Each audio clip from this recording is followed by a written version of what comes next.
nome é Marcos Lopes e eu vou iniciar este vídeo lendo Provérbios, capítulo 23, versículo 23. Compra a verdade e não a vendas, e também a sabedoria, a instrução e o entendimento. O vídeo nos recomenda, então, amar, comprar esta verdade, né? E não vender a ninguém. Não tem preço a sabedoria, a instrução e o entendimento da palavra que conduz à vida eterna. Bem, este é o último vídeo da série que tem por título Por que a apologética e teologia no Brasil desce ladeira abaixo? É uma pergunta que deve ser, evidentemente, respondida. Nos dois primeiros vídeos, exploramos um pouco sobre o que está acontecendo aí no meio evangélico, meio protestante, certo? Analisamos aí de uma maneira bem superficial, mas a live que foi feita junto aí do senhor Temi Lima, junto com Francisco Tourinho, né, autor do livro Calvinismo Explicado, ok? Não fomos de uma maneira profunda sobre esta live, somente comentando o porquê não aprovamos esses tipos de lives e também o que está acontecendo no meio evangélico e protestante hoje em dia. Nós devemos saber que nós vivemos um tempo, né, em que defender a ortodoxia bíblica, tá, e dizer que existe heresias é ser taxado de uma pessoa retrógrada. Afinal, vivemos em um período chamado pós-modernismo, certo? Onde verdades absolutas não existem. Estamos presenciando neste século que o lucro é o que importa, né? A corrida atrás do vil metal é o que vale, né? Dê uma olhada nas livrarias evangélicas e o que é que você vê lá? Livros extremamente perigosos sendo vendidos aos crentes. Poxa, pessoal, o liberalismo teológico, que outrora parece que tinha perdido força, volta com uma força total, né? Judaísmo também, todas essas coisas dentro da igreja, e nós fazendo lives. Nós estamos fazendo lives. Qual é que é a nossa preocupação? Será que a nossa preocupação é as seitas, as heresias, é a verdade? Qual tem sido a nossa preocupação, né? Vimos nos dois primeiros estudos um pouco sobre a situação da apologética e da teologia brasileira e alguns nomes de teólogos do nosso país. Devemos também situar a situação da igreja, né, brasileira diante dos modismos que têm aparecido. E a gente deve se perguntar uma coisa. Pense comigo. Você que ama a verdade, dá para ficar negociando com a verdade bíblica? O que você acha? Sim ou não? Eu acho que não, né? Sem um lastro, né, dogmático e teológico, o prato, queridos, do cristianismo vai virar uma lavagem. Por causa de todas essas porcarias e lixos teológicos que estamos vendo e ouvindo por aí. Tá? Está sendo vendido um monte de tranqueira oferecida na internet também. Um monte de baboseira. Né? E se não apresentarmos a estas futuras gerações de cristãos, né, o franco declínio, eles vão morrer a míngua. Tá? As verdades eternas de Deus, autorreveladas na criação, nas escrituras, na encarnação de Cristo, devem constituir, né, as bases das premissas de toda a ciência teológica e histórica. Sem esse castelo e colunas, né, da verdade, todo edifício da religião sobrará somente ruínas irreparáveis. O diabo, queridos, eles devem estar rindo muito, né, deste verdadeiro carnaval e de tantas baboseiras que estão sendo expostas, né, de nossas fragilidades, né, de débeis púlpitos, sendo pregado um monte de coisa menos a verdade, e de algumas faculdades teológicas que estão falidas, tá? Falidas espiritualmente, estou falando. Muita gente ganhando muito dinheiro com a heresia, com a mentira, com a farsa, né? Canais cada vez mais crescendo na internet, né? E a mentira sendo difundida através da internet. O trabalho do apologista hoje ele é imensurável. No começo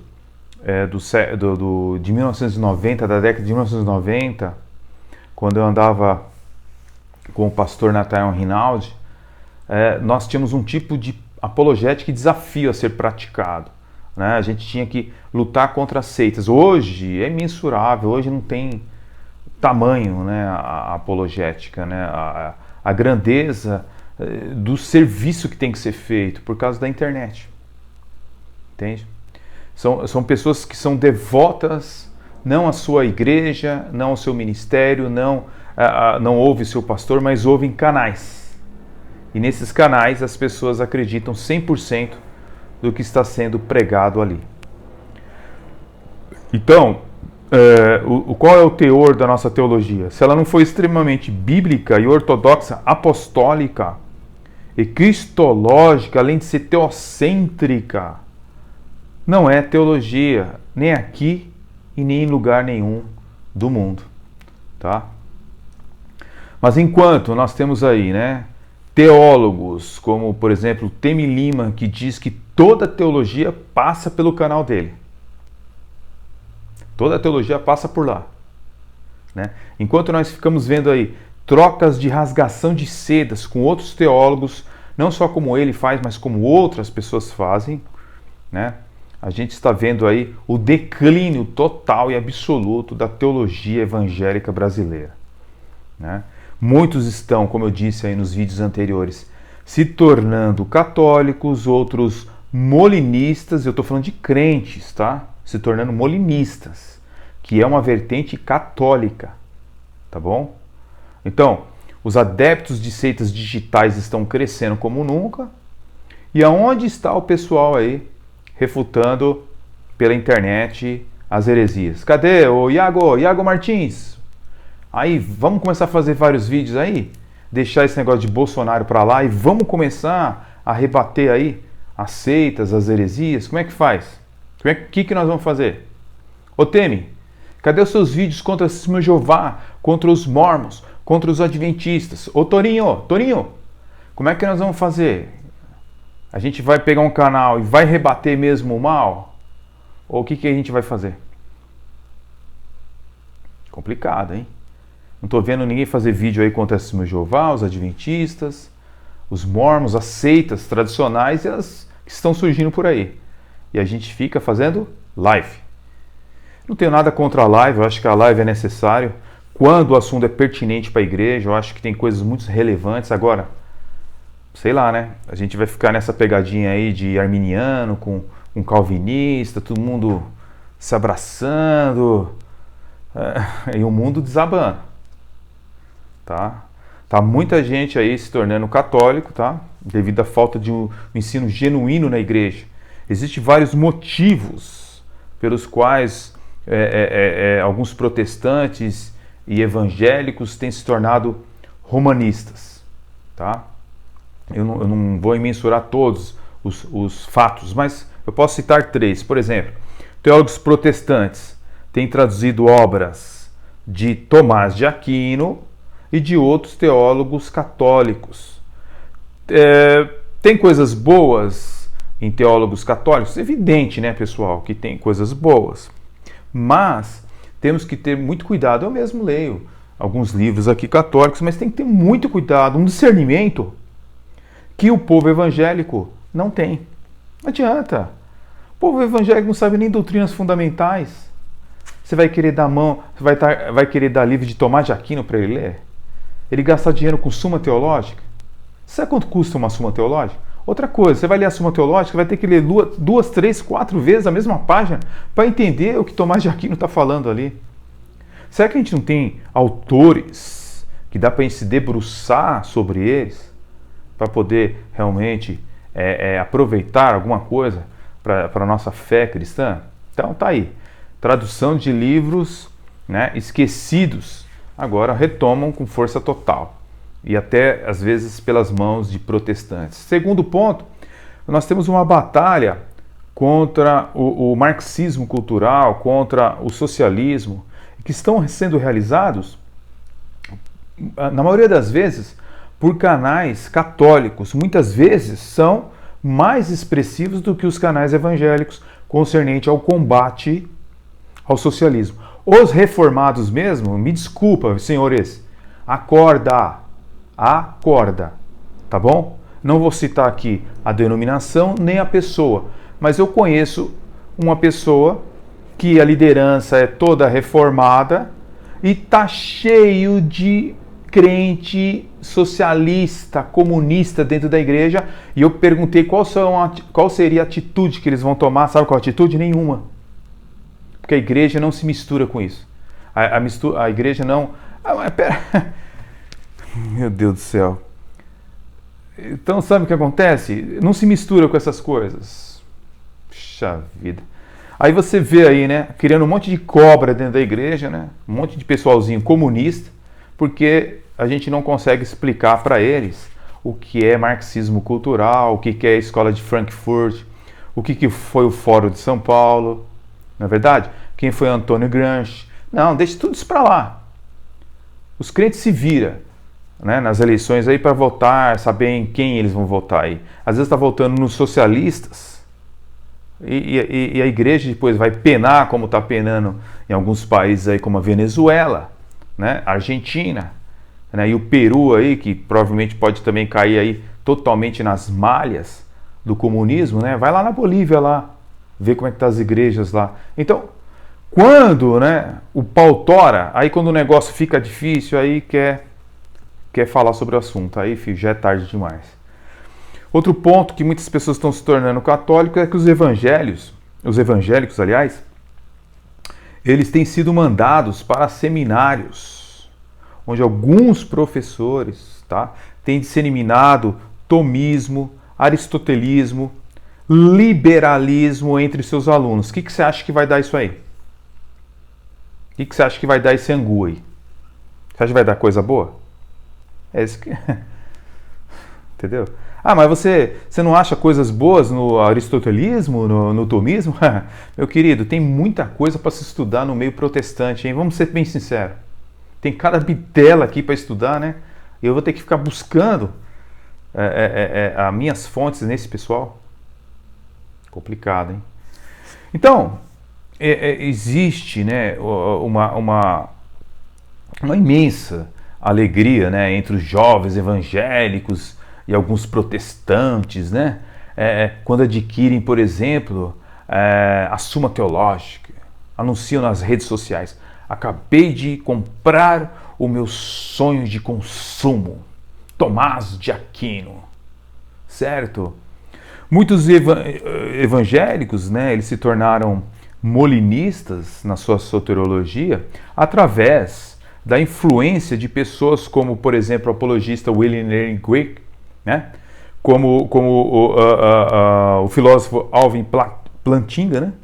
Ou seja, essas pessoas que são referências para outros.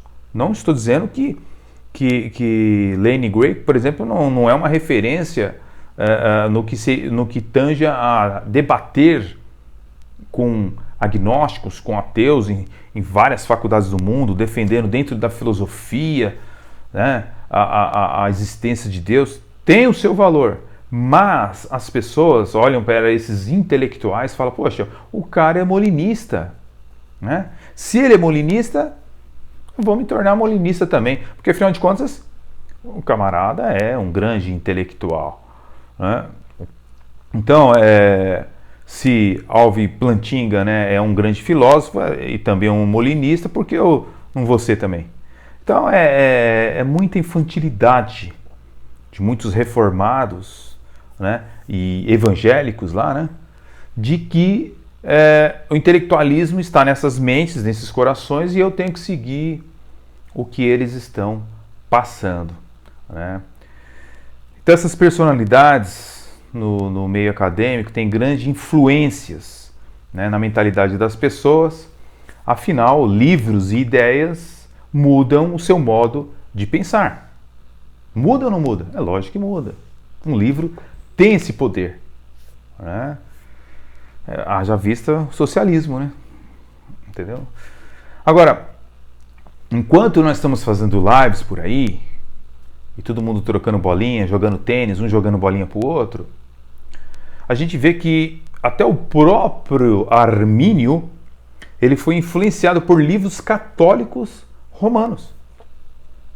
Eu vou deixar um link aqui embaixo, tá? Um card aqui em cima, para que você conheça essa série que nós fizemos aqui, uma série incontestável aqui no canal, provando as influências que Jacó Armínio sofreu de literaturas católicas. Tá bom? Fato irrefutável. Tá? Agora, observe que Armínio, que era um pastor reformado e que foi colocado para debater com pelagianos, e aí essas pessoas apelam para uma questão. Olha, essa teologia reformada não pode ser verdade porque faz de Deus injusto, né? E para ganhar esses debates, ele desenvolveu a ideia de que Deus não é injusto, que Deus não elege sem motivo algum. Ele elege pela presciência. E este é o ponto principal. Pois Deus sabia quem iria ser salvo e quem não iria ser salvo. Este é o caminho que Armínio trilhou, em um caminho sem volta. Tá? Nas primeiras décadas que se seguiram, os teólogos reformados trabalharam através das escrituras para desvendar o arminianismo. O problema é que as doutrinas de Dort, do Sínodo de Dort, né, elas são cridas hoje pelos reformados parcialmente, ou seja, eu creio, né, nos pontos do monergismo, né, na teologia da graça, mas eu não acredito que o arminianismo seja uma heresia conforme é colocado em Dort. Ou seja, eu sou parcial. Eu vivo numa era que Dort está ultrapassado, então eu preciso pensar como o século XXI, entendeu? Não é popular eu me enquadrar, né, no raciocínio do Sínodo de Dort, que os teólogos arminianos abominam, detestam, né? Que dizem que não tem valor nenhum Dort. Não, só se reuniu os maiores teólogos da época, mas para eles não tem valor nenhum, né? Eles dizem que foi um sínodo, né, que trouxe injustiça aos arminianos, né? Agora, dizer que o arminianismo é heresia, você não vê nem em canais de reformados, entendeu? Porque as pessoas têm medo da repercussão que isso pode causar. Que é isso? Afinal de contas, o século XVII já foi lá para trás, né? A gente tem que abrir nossa mente, o nosso coração, né? Eles eram primitivos da fé, né? Se Dort estabeleceu que o arminianismo, né, era uma doutrina humanista e não bíblica, seria melhor nós esquecermos Dort, né? O que Dort estabeleceu, né? Querem afirmar alguns reformados também. Você entendeu? Então, para sermos aceitos por todos, né, e não deixar o politicamente correto, é melhor dizer que se trata de um erro, né? É apenas um erro, como dizem alguns teólogos reformados de nossos dias. Afinal, como poderemos ser mais aceitos pelas pessoas e ser vistos como um teólogo de mente aberta, né?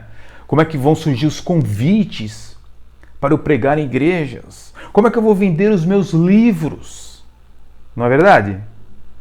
Se eu disser que estiver alinhado a Dort e dizer que o arminianismo é uma heresia, não posso, eu vou perder dinheiro. Como é que fica o Viu Metal na minha vida? Como é que fica a minha editora? Como é que ficam meus livros? Como é que ficam minhas pregações? Os meus convites? A pessoa, ela faz, reformado ou evangélico, tá? Ele faz disso tudo um ídolo no seu coração. Um ídolo. Ele quer ser elogiado. Ele quer ser visto como um grande teólogo, um teólogo de mente aberta. É isso que até muitas entidades fazem. Até entidades apologéticas. Entendeu? Quando um arminiano, queridos, ele elogia um livro escrito por um monergista, isso é muito estranho. Você não acha muito estranho? Seja sincero. Fala a verdade. Temi Lima, que detesta o calvinismo, elogiando o livro de Torinho. Me ajuda aí, hein? Me ajuda, pelo amor de Deus. Observe bem, né? Eu não vou tratar aqui da questão de Tomás de Aquino, dos escolásticos, porque demandaria aí muito mais vídeos pela frente, tá? Mas quando nós vamos para a escolástica católica e começamos a observar a sua teologia, de fato nós podemos aceitar a sua soterologia? O que você acha? É verdade que escolásticos como Anselmo de Cantuária, né, Bernardo de Claraval, né, eu até fiz um vídeo recente no canal Espada Triunfante falando sobre esses personagens, né, eu estava se referindo ao catolicismo romano, certo? E como esses personagens, esses teólogos, né, católicos, como Bernardo de Claraval, né, Anselmo de Cantuária, eles tiveram um bom entendimento sobre a justificação, né, pela salvação, da salvação por fé e não por obras. E foram também aproveitados por reformadores como Lutero, Calvino e tantos outros. Agora, existem muitos problemas, né, nos escolásticos católicos, né, e também até protestantes. Agora, Lutero, tá, eu vou comparar Lutero com Tomás de Aquino. Poxa, é brincadeira, né? Então, Lutero, Deus revelou para ele a salvação pela fé e não pelas obras. Já Tomás de Aquino tinha vários problemas na sua teologia. Ora, ele se contradizia com ele mesmo. Tá? Então, quando nós começamos a observar as declarações de Lutero, o grande reformador Lutero, que conhecia muito de pai da igreja, escolástica, os concílios, os sínodos. Poxa, olha o que ele fala de Tomás de Aquino, pô. Presta atenção aí. Em seus trabalhos nos Salmos, né, obras selecionadas aqui em português, volume 8, página 353, Lutero diz que tomistas são seitas que desperdiçam o seu tempo por seguirem tradições e opiniões de homens. Tá? Não somente isso. Lutero, ele alerta que Tomás de Aquino, né, ele é associado ao impíssimo anjo, a Satanás, porque ele confunde as pessoas na questão soterológica. Entendeu? Então, deu para perceber que é melhor a gente ficar com Lutero do que ficar com Tomás de Aquino. Ah não, mas Tomás de Aquino, eu tenho aqui declarações que mostram a predestinação, que ele acreditava na predestinação, que isso, que aquilo, que aquele outro. Olha, querido, é o seguinte, se eu for começar a mostrar aqui provas e mais provas, só em Tomás de Aquino, a gente vai ter que fazer uma série enorme aí. Aliás, eu estou até pensando em fazer uma série chamada A Alma de Tomás de Aquino, para a gente poder esclarecer um pouco quem foi Tomás de Aquino, tá? Tem coisas boas em Tomás? É lógico que tem coisas boas em Tomás de Aquino, né? Apologética concernente a teontologia sobre também a existência de Deus, é lógico que é evidente que é muito maravilhosa, mas não dá para ser tomista, tá? Eu prefiro ficar com Lutero, que alertou sobre Tomás de Aquino, do que ficar com Tomás de Aquino, tá? Então, Lutero também escreveu sobre os erros dos escolásticos, tá? Não devemos esquecer que o reformador também teve alguns erros, é evidente, né? Ele foi corrigindo alguns erros com a maturidade. Quando veio a maturidade, ele foi escrevendo, apagando aquilo que ele errou, se desligando de alguns conceitos católicos, mas acabou não se desligando completamente de tudo, evidente, né? Tinha problemas na Santa Ceia, mas era um homem de Deus. Era uma pessoa que entendeu que a salvação é pela fé e não por obras, tá? Tudo aquilo que teólogos do passado, alguns pais da igreja, alguns teólogos do passado, católicos, medievais, né, escolásticos, tinham percebido pelas escrituras, foi só uma estrada que ajudou a reforma protestante a acontecer, tá? A gente não pode nem culpar Lutero por todos os seus erros, né, como, por exemplo, antissemismo, né, antissemita e tantos outros, porque nós estamos falando de uma pessoa que ela está no século XVI, né? Ela está inserida ali no final da Idade Média e que foi católico por toda a sua vida, estudou tudo dentro do catolicismo romano, certo? Mas foi um grande homem de Deus, um grande revolucionário da fé, tá? Então, agora, Lutero, ele alertou, né, que se uma igreja não entender bem a justificação, ela vai cair. Lutero, ele alertou sobre os escolásticos, tá? Eu não vou, assim, colocar de uma maneira bem assim profunda essa questão, mas ele escreveu 97 teses sobre os erros da teologia escolástica, tá bom? Ele escreveu em 1517 as suas posições contra os erros dos escolásticos. Tanto é verdade que devemos ouvir, né, Lutero, sobre essas 97 teses e observar que ele reprova muito da teologia escolástica, tá? Até o próprio Tomás de Aquino, né, escreveu no dia 6 de dezembro de 1273, ele declarou que olha só o que ele diz, tudo que eu escrevi parece-me insignificante. Alguns acreditam que ele teve um lapso quando falou isso, mas ele mesmo declara que muita coisa que ele escreveu, olha, foi perda de tempo, né? Nós vemos aí até outros personagens alertando, né? Calvino também alertou sobre Tomás de Aquino, tá bom? Isso eu vou fazer um outro vídeo, a Alma de Tomás de Aquino, aí você vai entender mais o que a gente está falando. Mas pastores reformados do passado, tá? Também alertaram sobre os erros de Tomás de Aquino, tá bom? Eu tenho muito material aqui, se fosse mostrar ia perder muito tempo aqui. Mas existem, né? Então, obras, escritos, declarações de vários teólogos reformados reprovando muito dos escritos dos católicos escolásticos e também de Tomás de Aquino. Acontece que hoje, né, nós estamos vendo a era do ecumenismo, né, após o Concílio Vaticano II, na década de 1960, né, começou a expandir o ecumenismo, né, então a gente percebe novas mentalidades nos corações.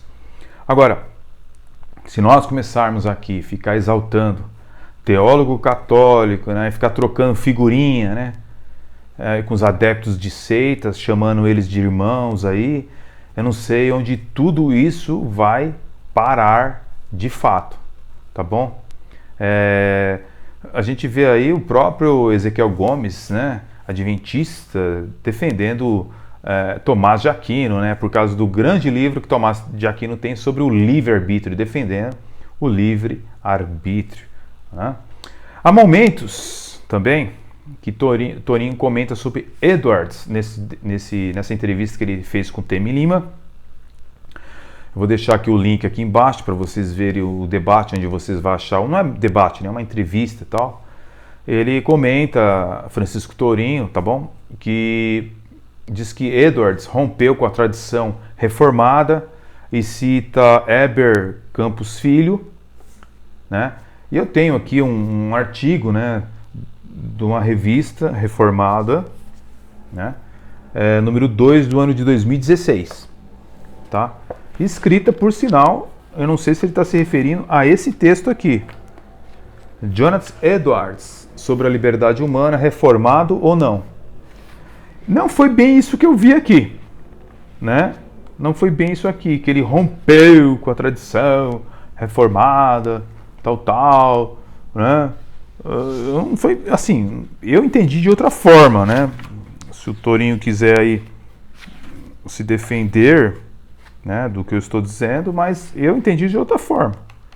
Eu entendi que o Sr. Heber Campos está dizendo o seguinte, né? A quarta lição está em reconhecer que Edwards não é o único de quem se pode aprender nessa história do debate sobre a liberdade humana. É fato que Edwards vivia um período de transição teológica. Mudanças de linguagem, contudo, podem trazer pontos positivos e negativos. Então, eu não vejo assim, através desse artigo, esse tal de rompimento aí com a tradição reformada, né, como um vilão, né, Jonathan Edwards. Mas o Temi Lima gosta bastante de atacar Jonathan Edwards, né?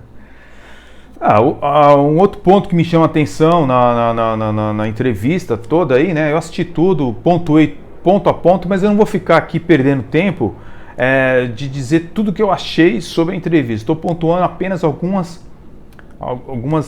leves considerações. Outro ponto que me chama a atenção é, no caso, o Torinho dizer que no debate, né, nessa entrevista, que quem trouxe os escritos de Beza, né, sucessor de Calvino, foi ele, né, através dos livros que ele está editando, né. Olha, eu não sei se ele esqueceu, né, ou se ele não sabia mesmo, né, da existência já de livro de Beza em português, como A Vida e a Morte de John Calvino, tá? Eu não sei. Tem até uma pessoa que tem um áudio aí que mandou para mim, em que ele comenta o seguinte. Outra coisa também, ô Marcos, que me deixou assim, ah, bem pensativo, e aí eu não sei se ele mentiu ou se ele desconhece a obra, que eu vou mencionar aqui. Ele disse que ele foi o único que trouxe para o Brasil uma tradução do Teodoro de Beza, né? Que não tinha nada sobre Teodoro de Beza, que foi o aluno de Calvino, em português. Eu rapidamente já corri aqui na minha estante de livros e peguei um livro do Teodoro de Beza traduzido por Valdir Carvalho de Luz. Falei, então vou queimar. Isso aqui não existe. Isso aqui deve ser alguma coisa que, enfim, deve ser coisa da minha cabeça. Eu não tenho esse livro. Né? Ele disse que ele foi o único a traduzir as obras de Beza aqui para o português. Eu acho que ele fala isso no minuto 17, tem que dar uma olhadinha. Mas ele fala sim que ele foi quem trouxe uma tradução do Beza para o país. Bem, então já existia, né, o livro de Beza para o português. Então, eu não sei se é desinformação, né, do Francisco Torinho, mas isso não quer dizer que não continue traduzindo, né, tudo que tem aí de fé reformada no exterior, né? Nós temos muita coisa que nós não temos aqui. Bem, eu estou aqui já quase no final. algumas coisas só me chamaram a atenção, que foi essa questão de Edwards, né? Que ele faz uma ruptura tal, com a providência. Aí teria que se estudar mais isso, mas eu, pelo texto aqui, eu não vi isso. Tá? Eu não vi isso. Agora, nesta questão do Torinho e o Temi Lima, ele diz na entrevista que nos 25 minutos e 20 que pretende influenciar a academia. Ele diz nos 26 minutos e 51, né, que ele quer começar pela academia, a sua influência. Bem, que influência que ele está falando? Porque o calvinismo, ele não necessita da interpretação aristotélica, ou de Tomás de Aquino, ou de outro escolástico. Houve escolásticos protestantes que usaram Tomás de Aquino, etc. Houve. Mas isso não quer dizer necessariamente que Calvino assim o fizesse. Tá?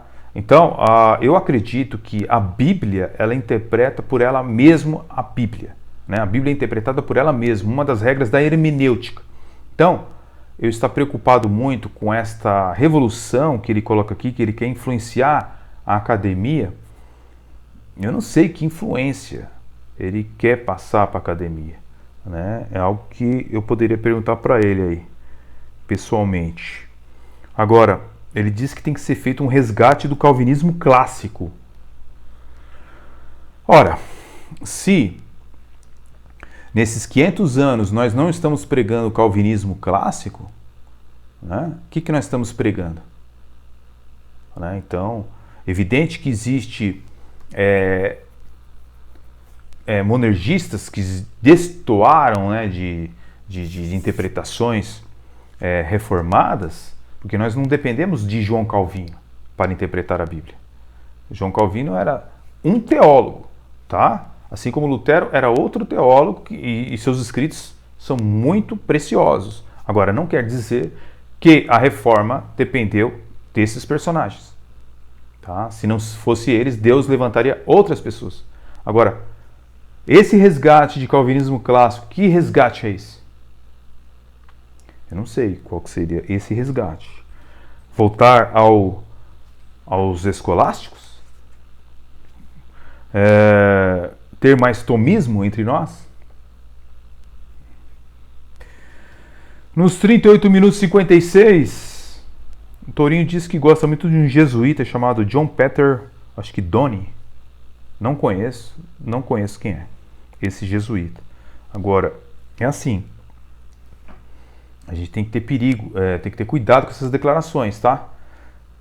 Existe tantos teólogos reformados, tanta literatura reformada, e eu gosto muito de um jesuíta chamado John Peter Donne. Ao meio de uma revolução católica que nós estamos vendo aqui, né, no Brasil, gente passando para o catolicismo romano e dizendo que agora voltou para a verdadeira igreja, a gente vai começar a falar de jesuíta, que são contra a reforma, um movimento que era contra a reforma protestante, contra a predestinação, né? Contra a eleição, doutrinas bíblicas, milenares, né? Sei. Ele diz aqui nos 40 minutos, ponto 7, que R.C. Sproul era um adepto do calvinismo clássico, embora não seja profundo, pois a sua literatura era voltada para a igreja, ou seja, as literaturas de Sproul, elas não eram profundas porque eram voltadas para a igreja, não para a academia. Só que assim, para quem que nós queremos escrever? Nós queremos escrever para a academia ou queremos escrever para a igreja? Se nós queremos escrever para a igreja, nós vamos edificar a muitos. Se nós quisermos escrever só para a academia, aí, meu querido, aí vai ficar nesse linguajar bem técnico aqui. Né? O livro dele eu acho muito difícil de uma pessoa entender.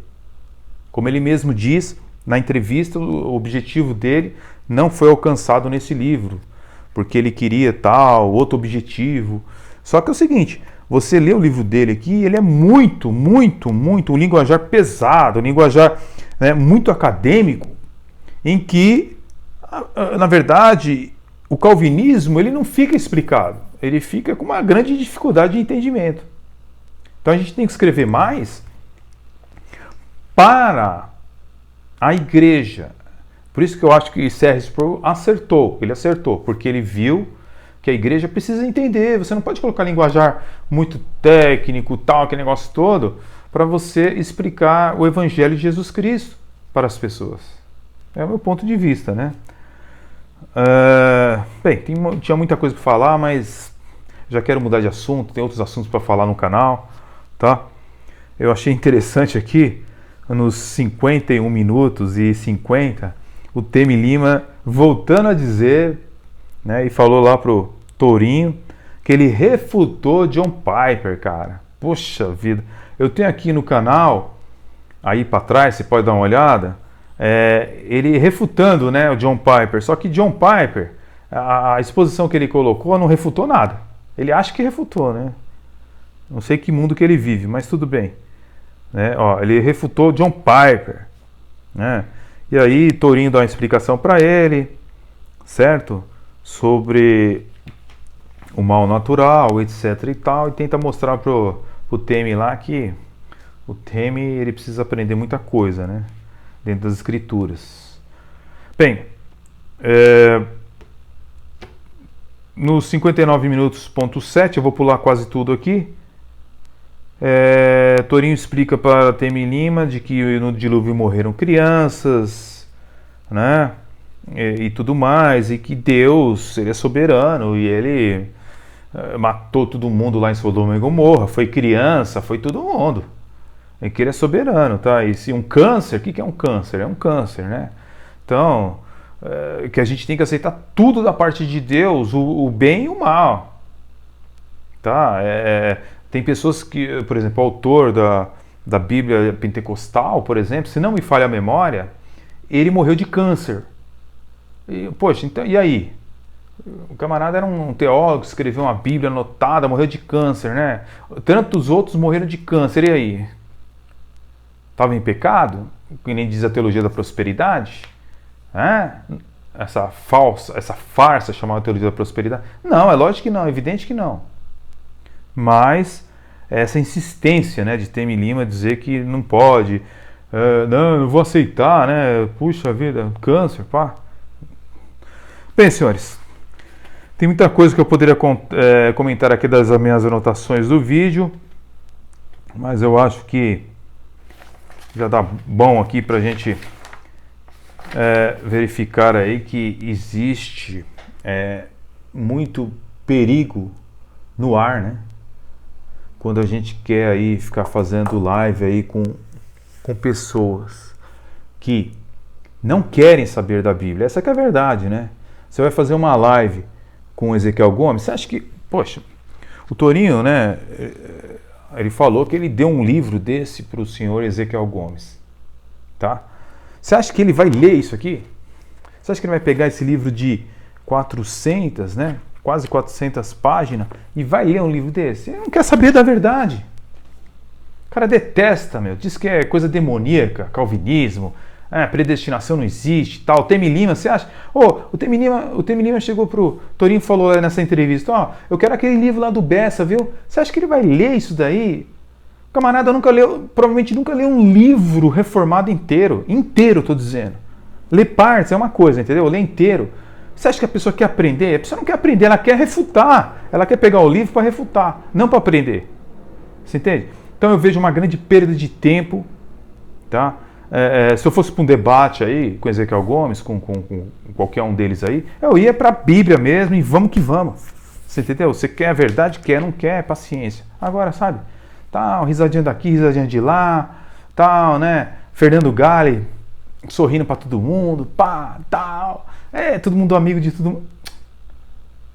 Pô, pessoal, vamos levar com seriedade, pô. Os dias são maus. A igreja está se perdendo na mão dos falsos mestres, dos falsos profetas. E nós aqui ficando brincando aqui e tal. Sabe? É o meu ponto de vista. Tá? Você não é obrigado a concordar. Mas pela Bíblia eu vejo somente esse caminho aqui. Voltar-se para a Escritura, para a realidade, e não com com frescurinha daqui e dali, não, entendeu? Coisa séria. Nós estamos vendo dias difíceis, tá bom? Fique na paz, Deus abençoe grandemente as vossas vidas, tá bom? E temos muito assunto para tratar nesse canal, muita análise de livros, de teologia, dissertações teológicas, tá? Não é só crítica não, tá? A crítica, ela é necessária, tá? Agora, tem muita coisa para se tratar dentro da teologia. Deus abençoe grandemente a todos. Fique na paz, deixe seus comentários. Se quiser se inscrever, seja bem-vindo. Amém.